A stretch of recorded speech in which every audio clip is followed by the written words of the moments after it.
In the territory of Laos, in the province of Xiangkhoang, which borders Vietnam, there is a unique and singular valley, not only in the region but in the entire world. It is called the Plain of Jars. The origin and purpose of the stone jars remain one of the greatest archaeological mysteries of Southeast Asia. The Plain of Jars comprises around 60 sites in which several thousand stone artifacts with an identical shape are scattered. They all have the appearance of containers, predominantly cylindrical in shape, although there are also some that are shaped like parallelepipeds.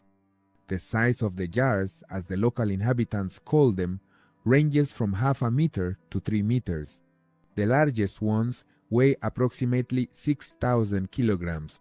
However, the sites with these artifacts are not limited only to the territory of Laos. According to some sources, there are similar areas with strange jars not only in neighboring Vietnam, but even in India. Although, it should be said, there are doubts about the accuracy of this information. In addition, it is known that a large number of small jars were exported from Laos to private collections, so it is likely that smaller artifacts also existed in the past. Certain features of Southeast Asia, such as the number of successive cultures and the humid tropical climate, which promotes the rapid destruction of artifacts, further complicate the work of historians and archaeologists. The same thing happened with the Plain of Jars. To this day, it is not known for certain who built these strange stone jars in the mountains or when, and their purpose remains a subject of debate. Thus, Lao villagers hold a belief that long ago, giants lived in the valley and that the creation of the jars belongs to them. Other, more down-to-earth legends tell the story of King Khun Cheung, who, after a great military victory, ordered the creation of a large number of containers to store rice wine, which was needed for a gigantic banquet. Both versions are questioned. The story of giants is quite common as an explanation for the construction of almost all megalithic structures in various parts of the world. It's understandable. It seems far too illogical and strange that ancient people would need to use enormous stone blocks for their needs, while later, more settled cultures were content with simple houses and even palaces made of mud bricks and straw. And the only explanation for the existence of megalithic ruins for such cultures was to associate those constructions with gods or people of great strength, in other words, with giants. However, this is just one perspective. Who knows? Perhaps such legends are actually a real reflection of the past. But let's move on. Curiously, the version that links the creation of the jars to the need to store wine for a royal banquet seems even more fantastical for several reasons. For example, it would have been much easier and faster to use ceramic vessels and jars for such purposes. Moreover, from a logistical standpoint, the stone jars of Laos seem completely useless. The idea of transporting multi-ton containers filled with wine across a mountainous region seems rather absurd. But perhaps the strangest thing about this version is the location of the jars. 60 sites in Cambodia, scattered far apart from each other and many of them in elevated places. However, it is possible that some of these jars were indeed used to store wine or something else under the orders of Khun Cheung or another ruler. During archaeological excavations, stone lids have even been found for some of the jars. Nevertheless, it is unlikely that this was the original purpose intended by their creators. Let's move on to the next version. It is said that the jars were created to collect rainwater and that they are located along trade routes. This is an appealing theory, but it also has several weak points. Rainfall in Laos is not uncommon, and when it does rain, it is quite abundant. Therefore, it is unlikely that caravan drivers would have needed such a large amount of water. Let's remember that there are thousands of jars, and at each site, sometimes there are up to 300. An obstacle to this theory is the shape of the artifacts, which often narrow toward the neck, whereas to be more effective at collecting rainwater, the jar should have as wide a top as possible. Furthermore, using stone as the material for these purposes seems unnecessary. It is likely that the caravan route passed through the plain of jars later on, taking advantage of the artifacts that already existed. It is worth mentioning the material of the jars. The stone they are made from is mainly sandstone and granite. While sandstone is relatively easy to work with, granite would require more effort, even though the jars appear irregular.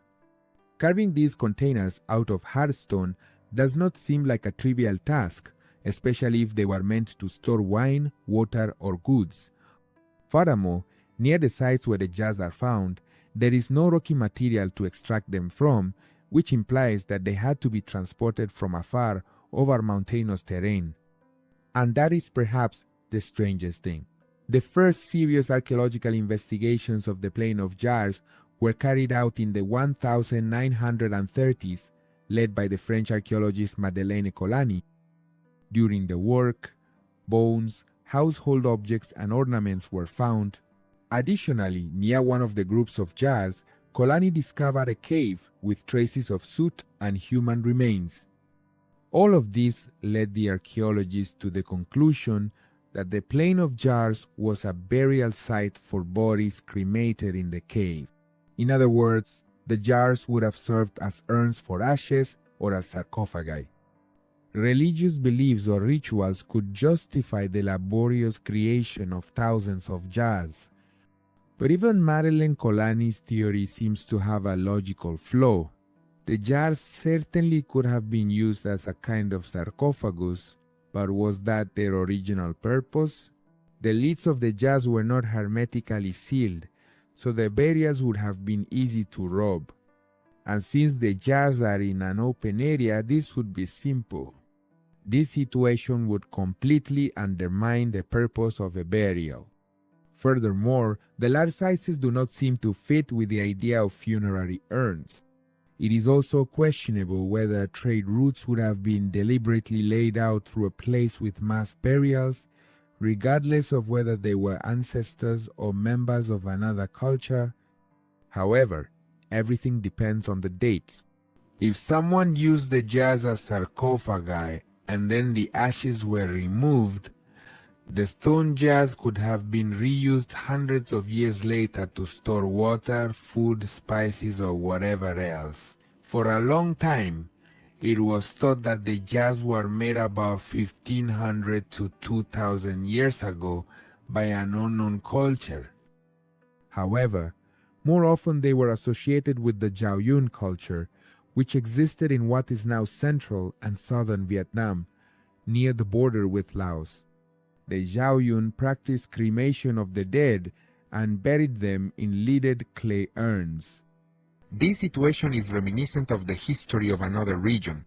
When perfectly crafted stone jars were found in Egypt, they were attributed to the denied predynastic culture, along with clay jars that, although similar, were much less elaborate. A logical question arises. Is this difference in quality and technology the result of cultural and technological development? Or are we confusing cause and effect, and later cultures merely copied as best they could what already existed? New research on the jars of Laos gives us an indirect answer. Thanks to new research in the Plain of Jars and the use of the optically stimulated luminescence method, a new dating of the creation of the megalithic jars was established. The result is astonishing. The new data indicate that the Plain of Jars was created in the second half of the second millennium BC, that is, almost 2000 years earlier than previously thought.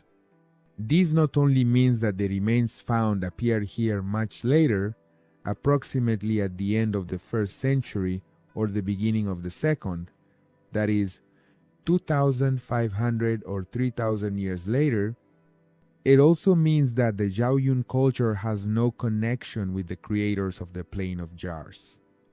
Therefore, It is very likely that the latter simply reproduced in clay a form similar to that of the stone jars that had already existed long before. And if this is true, it is not surprising that the Yaoyun culture buried their dead in such forms, since the creators of the gigantic jars must have been associated with power and perhaps even with gods. Although the dating of the Valley of the Jars has become more precise, this has not helped to solve the mystery of the appearance of the thousands of artifacts. On the contrary, it has only further confused historians, pushing the mysterious culture even further back in time. Who knows if one day we will find any information about the creators of the stone jars, or if they will remain forever lost to history. That is a rhetorical question. However, the new dating methods applied by archaeologists give us hope that ancient history will have more objective data and will gradually become a more precise science. At the very least, it would be wonderful to be able to believe in that.